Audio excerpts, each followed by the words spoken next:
Hoje nós vamos pensar sobre o tema Só o Senhor é Deus.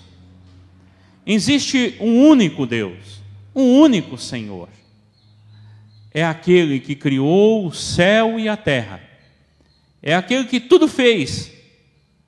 É aquele que sustenta o universo. É aquele que se revelou na palavra de Deus, que se tornou conhecido por nós através da palavra de Deus. É o Deus da palavra. Esse é o único Deus, o único Senhor. A Ele nós devemos o nosso amor, a nossa adoração, a nossa entrega total, porque Ele é bom demais. E Ele é o nosso Deus e o nosso Senhor. E tudo está na mão dEle. Ele é um ser completo, um ser perfeito, um ser infinito, incomparável, cheio de amor, cheio de graça, de misericórdia. Então esse é o Deus verdadeiro. Esse é o Deus que criou o céu e a terra. Eu quero falar para vocês, esse Deus, Ele se revelou na palavra. Eu conheço Ele pela palavra. Quando a gente fala que Deus criou o céu e a terra, nós estamos nos referindo que esse Deus que criou o céu e a terra, nós conhecemos Ele porque Ele se auto-revelou dizendo que Ele criou o céu e a terra. Então o nosso Deus se revela na palavra. E nesse momento aqui, Deus vai falar com o povo de Israel.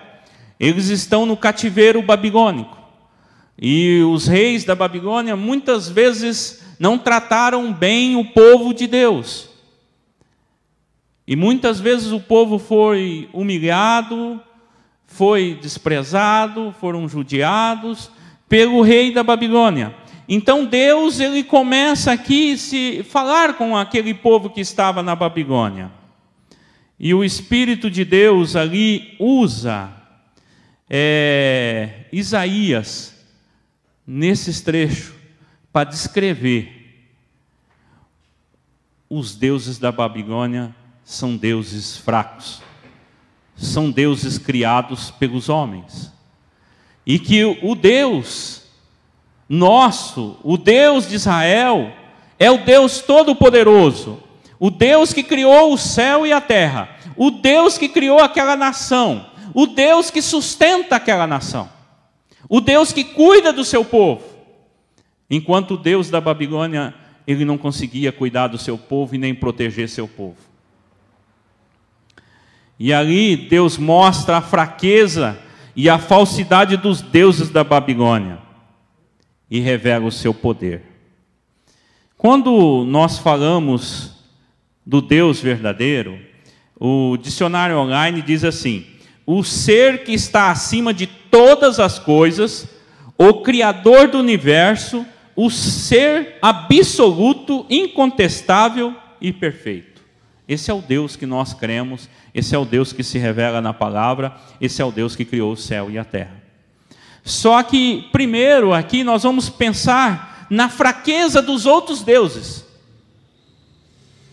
No versículo 6 desse capítulo 46 de Isaías, diz o seguinte: os homens pagam um artista para fazer o Deus coberto de ouro e de prata, e depois se ajoelham diante da imagem e adoram. É essa imagem que vocês querem me comparar? Então o que ele está fazendo? Ele está dizendo assim: o Deus do povo da Babilônia era um Deus feito por mão humana. Eles próprios faziam aquele Deus.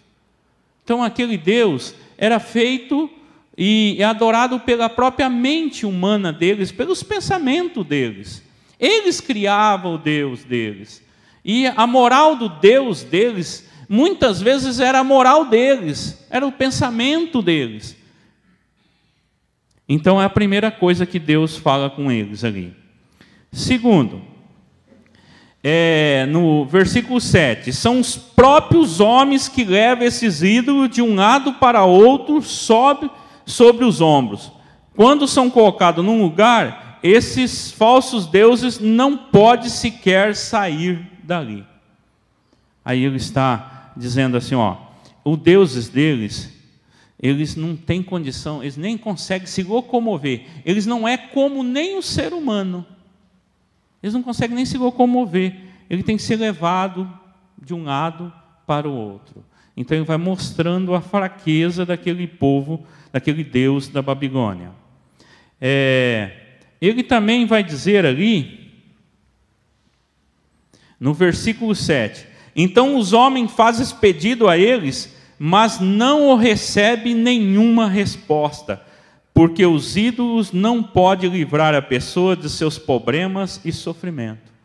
Então aqueles deuses da Babilônia, por mais que o povo clamasse, pedisse, implorasse por eles, eles não conversavam com o povo, eles não eram que nem o nosso Deus que se relaciona, o nosso Deus que a gente fala com ele, ele fala conosco. Era um Deus que estava morto. E aí ele fala assim, e por mais que vocês clamar, por mais que vocês pedir, esse Deus não livra vocês. Ele não tem poder de livrar vocês. Ele, em certo momento, ele vai dizer o seguinte agora, que esse próprio Deus ali da Babilônia será levado para cativo. Porque ele é impotente, ele é fraco. E aí, Deus, assim, em certo momento, eu vejo Deus olhando para aquele povo e dizendo assim, existe somente um Deus, existe somente um Criador. Só que esse Criador, esse Deus, ele se revela na Bíblia. Ele fala conosco. E é isso que é importante. A gente conhecer Deus. Como eu posso conhecer? Nós estamos falando do Deus vivo. É uma série de Deus vivo. Como eu posso conhecer o meu Deus? É lógico que eu preciso me entregar a Ele. Eu preciso ter Jesus Cristo. Eu preciso reconhecer que Ele é a minha salvação. E sem Ele eu não posso fazer nada.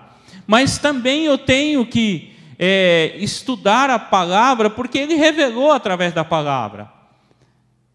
E Ele fala comigo, e Ele fala com cada um de nós.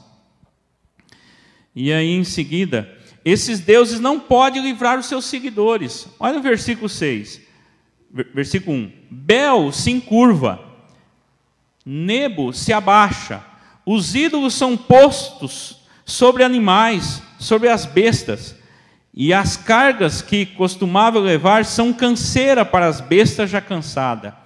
Esses deuses juntamente se abaixam e se encurvam, não pode salvar a carga, eles mesmo entram em cativeiro.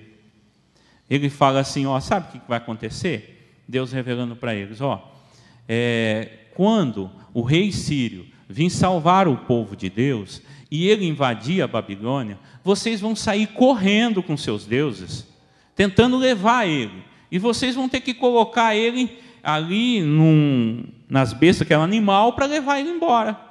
E eles vão deitados, eles vão se encurvado. Esse é o Deus que vocês servem. E ele será incapaz de salvar vocês do rei Ciro. O Deus de vocês não tem poder. Quem é o seu Deus? É uma pergunta que a gente tem que fazer. Quem é o seu Deus? Uma lição, ela fala o seguinte: existe algo ou alguém em sua vida em que você deposita toda a sua razão de viver e felicidade, a ponto de admitir que não pode viver com sua ausência? Eu vou detalhar isso aqui, porque muitas vezes a gente fica pensando só naquele Deus da Babilônia.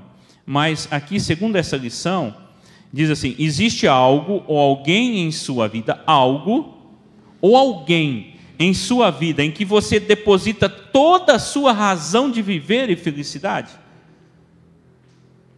Você deposita tudo, se sem aquilo você não tem felicidade? A ponto de admitir que não pode viver com sua ausência? Se isso está acontecendo, pode ser algo material ou algo imaterial, isso é uma adoração. Esse algo pode ser a beleza. Beleza pode virar um ídolo. A gente vai entender daqui um pouco, né? Então, em Ezequias 14, versículo 1 ao 11, ali diz que existem os ídolos do coração. O que é o ídolo do coração? Qualquer coisa pode se tornar um ídolo para nós, à medida que controla nosso pensamento e o nosso desejo. Qualquer coisa que vai controlar o nosso pensamento e o nosso desejo se torna um ídolo. A idolatria descentraliza Deus, deixando-o de lado. Ele torna Deus menos importante. Por quê? A gente está valorizando algo. Por exemplo, o dinheiro pode tornar um Deus, porque quem adora o dinheiro é um idólatra. Entendeu? Uma pessoa, de repente, ele é cristão, ele vai na igreja, ele participa, ele professa ser cristão, mas para ele o dinheiro é tudo. Então, o dinheiro virou um ídolo para ele, virou uma adoração, virou um Deus para ele. E aí a gente não pode valorizar nada além de Deus. Deus tem que ser o amado, o adorado, tem que ser aonde nós entregamos a nossa vida. Aonde nós direcionamos todos a nossa atenção e esforço e deposita toda a nossa confiança e esperança em outras coisas ou pessoas. Pode ser também pessoas. Qualquer coisa pode se tornar um ídolo. Qualquer coisa. Tudo pode virar um Deus. Dinheiro, poder. Eu vi um caso que me falaram, né, que tem político que gasta milhões para ganhar uma campanha, porque ele quer o poder. O objetivo é só o poder na mão. Então aquilo virou o quê? Virou um Deus para ele. Pode salvar a vida dele? Vou fazer uma pergunta. Pode salvar a vida dele? Pode mudar a vida dele? Né? O sexo também pode ser um Deus. O trabalho também pode ser um Deus. Tem pessoas que deixam Deus por causa do trabalho. O sucesso também pode ser um Deus. A tecnologia. E tudo pode ser divinizado. Os heróis, os filhos, o cônjuge, amigo, grupo, empresas, marcas, objetos, times e lugares. Agora vamos falar Deus vivo. Ele é verdadeiro. Olha o que ele fala nessa compreensão. Quem me compararei para que lhe seja igual? Dá para vocês comparar com o poder, para achar que o poder que você tem é igual ao Deus Todo-Poderoso? O Deus que criou o céu e a terra, o Deus que está aí mantendo tudo, dando vida a nós. Dá para se comparar? O dinheiro, dá para se comparar? É isso que... começa ele e fala assim, que coisa semelhante confrontarei comigo? O Deus verdadeiro é o Deus que criou o céu e a terra. E é o Deus que revela na palavra. É lógico que não é o Deus que eu penso, porque eu posso criar meu Deus. Eu posso imaginar Deus de uma forma e criar Ele e viver adorando esse Deus que eu criei, como era a adoração no mundo antigo.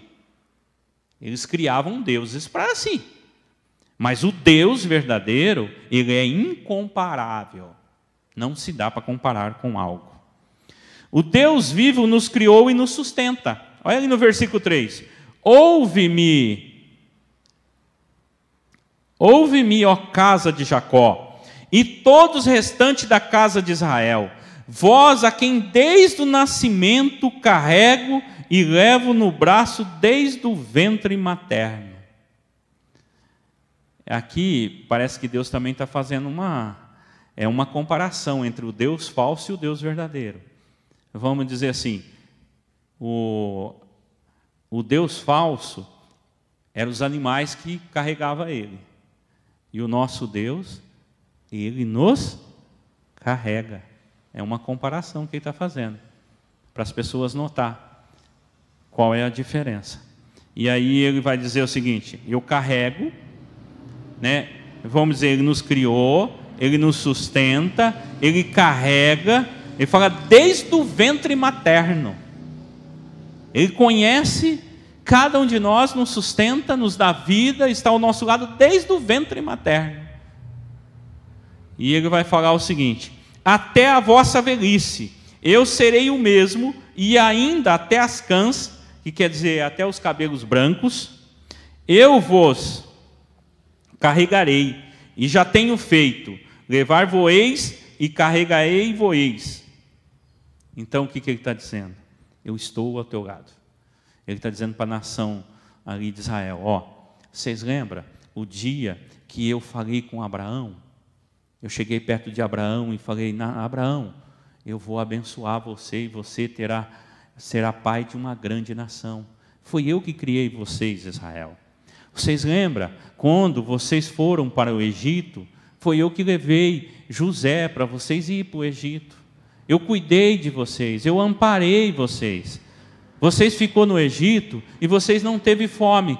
Por quê? Porque eu estive ao lado de vocês. Eu cuidei de vocês. Eu fui teu amigo, teu companheiro cada momento. Vocês lembram quando o Egito se revoltou contra vocês e se levantou contra vocês e quis tirar a vida dos seus filhos? Você lembra que eu fui ao alcance de vocês, eu fui ao encontro de vocês? Olha que Deus maravilhoso que é, irmãos. É esse que é o Deus verdadeiro. É esse que é o Deus que vale a pena ser adorado. Vale a pena se entregar por Ele e viver por Ele. E aí ele vai dizendo assim, vocês lembram que para vocês serem libertos lá do Egito, eu tive que derramar várias pragas? Não foi suas mãos que libertou, não foi. Foi Deus que libertou aquele povo. Foi Deus que abriu o Mar Vermelho. Vocês não tinham condição. Olha o carinho que Ele tem com o povo dele, individualmente e coletivamente. Então hoje, essas palavras ecoam em nossos corações. O nosso Deus está cuidando de nós particularmente, de cada um de nós. Ele sabe as nossas necessidades, Ele sabe o que está acontecendo. Ele sabe o que é melhor para nós. Como uma mãe que ama muito o seu filho e faz o melhor para o seu filho, o nosso Deus faz muito mais do que as nossas mães. Muito mais. Muito mais. Nós somos amados por Ele. Nós somos guiados por Ele. Nós somos orientados por Ele. E lembramos algo. O povo de Israel foi vitorioso porque eles, em certos momentos, eles confiaram em Deus. Eles acreditaram em Deus. Eles ouviram o que Deus falava. E eles submeteram à vontade de Deus. Então a gente vê que Ele está sempre conosco. E a palavra de Deus, do Deus vivo, é verdadeira. Isso está no versículo 8. Não se esqueça disso. Vocês pecadores e teimoso, leve a sério o que eu digo. O Deus nosso não é um Deus pagão. A gente tem que entender isso. O nosso Deus fala. O nosso Deus se autocomunica. O nosso Deus, Ele é o Todo-Poderoso. Então, o que a gente tem que fazer? A gente tem que se quebrantar diante dEle e dizer, Deus, fala comigo. Fala com a minha vida. Derrama Teu Espírito sobre mim. Derrama o Teu poder sobre mim. Porque esse é o Deus verdadeiro. O Deus vivo fala com seu povo e faz promessa e elas são cumpridas fielmente. No versículo 9, Ele faz aquele povo que estava com um momento difícil, talvez que nem nós hoje, passando por momentos muito difíceis. Ele fala assim, lembra-vos, que acho que é uma coisa que a gente tem que fazer. Lembra-se das coisas passadas da antiguidade? Lembra? Que eu sou Deus e não há outro. Eu sou Deus e não há outro semelhante a mim. Lembra o que eu fiz pela nação? Lembra quando eu abri o Mar Vermelho? Lembra quando vocês teve que guerrear e eu que fui, guerreei no lugar de vocês? Lembra desse passado? Invoca esse passado, busca esse passado. Isso é muito importante. E aí ele vai lembrar o quê?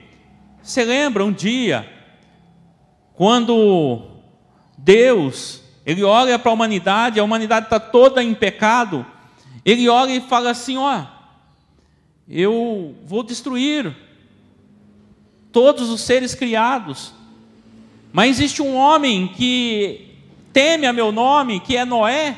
E aí o que ele chega perto de Noé? Ele fala para Noé, Noé, vai vir um dilúvio. Por quê? Porque o nosso Deus, Ele comunica, nosso Deus fala conosco. E Noé acreditou na palavra de Deus, Noé confiou em Deus, Noé entregou a sua vida a Deus.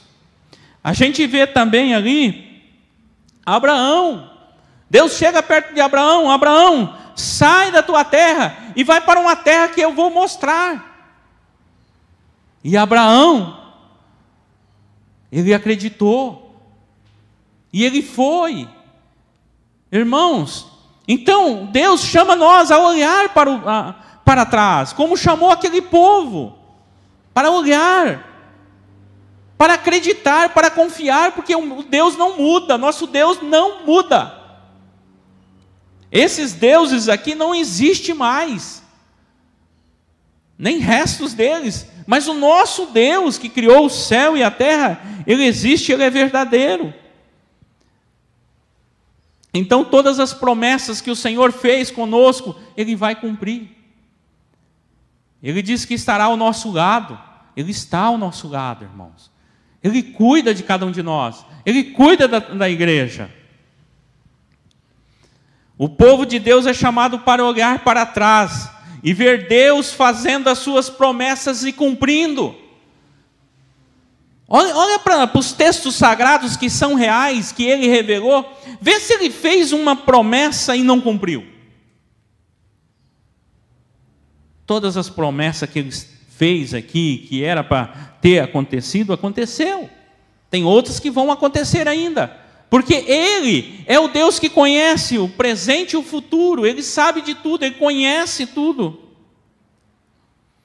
E no versículo 10 ele diz, que desde o princípio anuncio o que há de acontecer desde a antiguidade. As coisas que ainda não sucederam, que digo ao meu conselho e permanece em pé, e farei toda a minha vontade. Algo que nunca é imaginável. Deus sabe o que vai acontecer. E aí Ele já fala. É a mesma coisa do momento que a gente está vivendo da pandemia. Está lá, lê lá em Apocalipse, onde diz que o inimigo ele vai derramar essas pragas, fome. Isso já está escrito. Isso não é novidade, é novidade para o mundo, que fica desesperado, mas para nós não. Já está escrito. E aí a gente tem que ir lá, ele também demonstra quem é o nosso Deus. Que Ele é todo poderoso, que Ele cuida da igreja, que Ele cuida de cada um de nós, que Ele cuida dos seus filhos. Então Ele vai se revelando, Ele vai falando conosco. Olha o que Ele diz no tempo de Enoque. Enoque é a 7ª geração depois de Adão. O que Ele fala? Eis que o Senhor virá acompanhado de milhares e milhares dos seus santos. Ele lá. 7ª geração depois de Adão, ele fala assim, Jesus vai voltar para buscar a igreja. Por quê? Porque o meu Deus, irmãos, o teu Deus, o Deus dos nossos amigos e irmãos que estão conectados, Ele sabe o que vai acontecer. E nesse saber o que vai acontecer, se a minha vida está na mão dEle, Ele está cuidando de mim, está cuidando de cada um de nós. E aí no versículo 11 ele diz o seguinte, que eu chamo a ave rapina desde o oriente e da terra longínqua, homem do meu conselho. E eu disse, eu também cumprirei e tomei esse propósito e também executarei. Ele vai fazer o seguinte, ele vai pegar Ciro, rei da Pérsia, ele dará poder a esse Ciro vencerá o rei da Babilônia, mas o nosso Deus é o Deus do incrível, é o Deus do impossível, é o Deus todo-poderoso. Ele vai chegar perto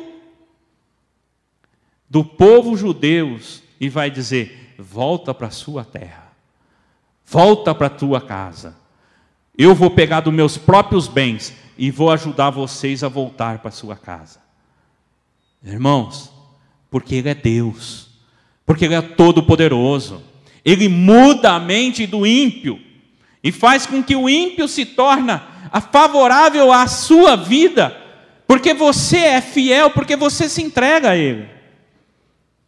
Não importa a circunstância que está acontecendo, não importa de que lado nós estamos.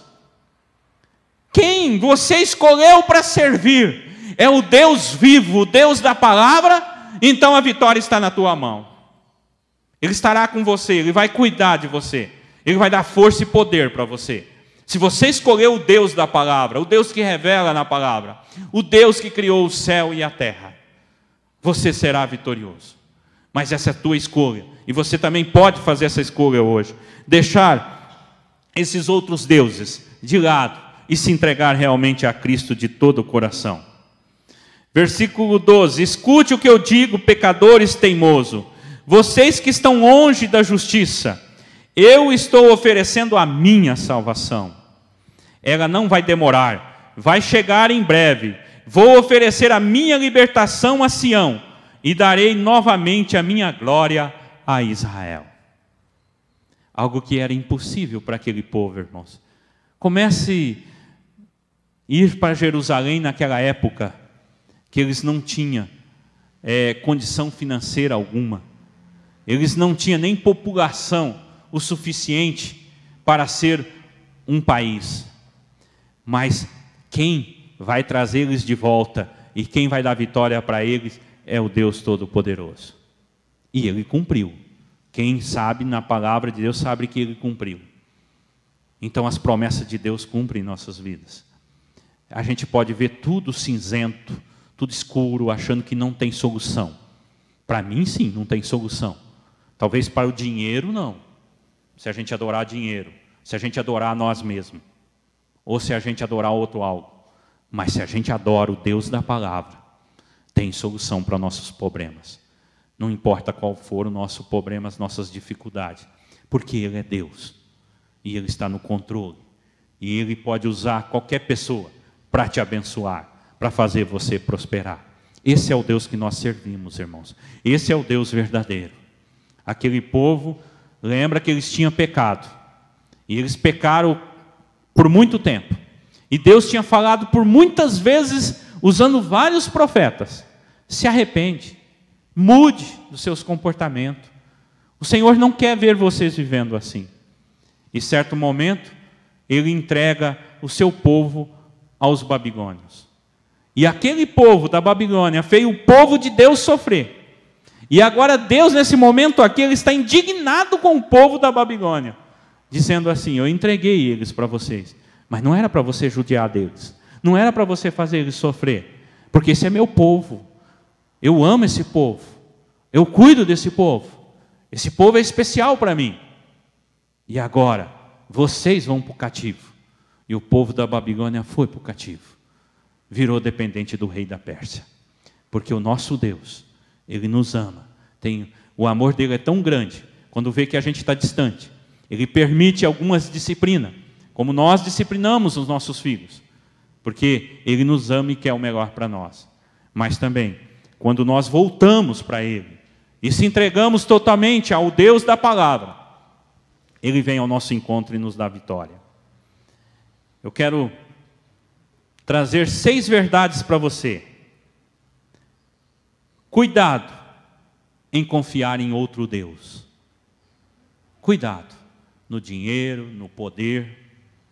O Deus verdadeiro, Ele criou o céu e a terra e o mundo, e Ele fala na palavra e Ele nos sustenta. Todas as promessas do nosso Senhor Jesus Cristo serão cumpridas em nossas vidas. Amém? Serão cumpridas. Nós somos chamados a olhar para trás e ver o que Deus já realizou na história e acreditar nele. Chamado a olhar na palavra de Deus.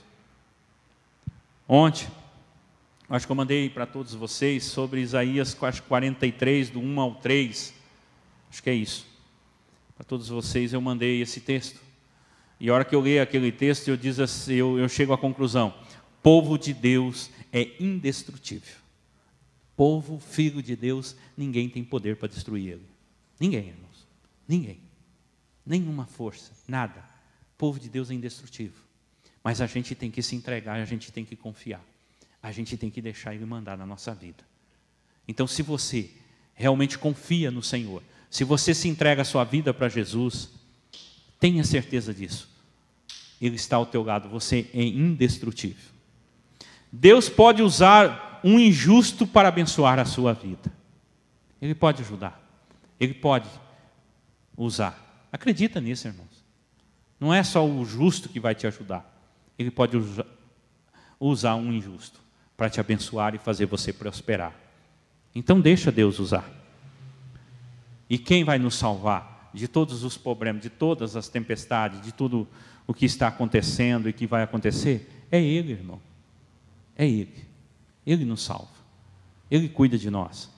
Ele já providenciou tudo o que é melhor para nós. Amém?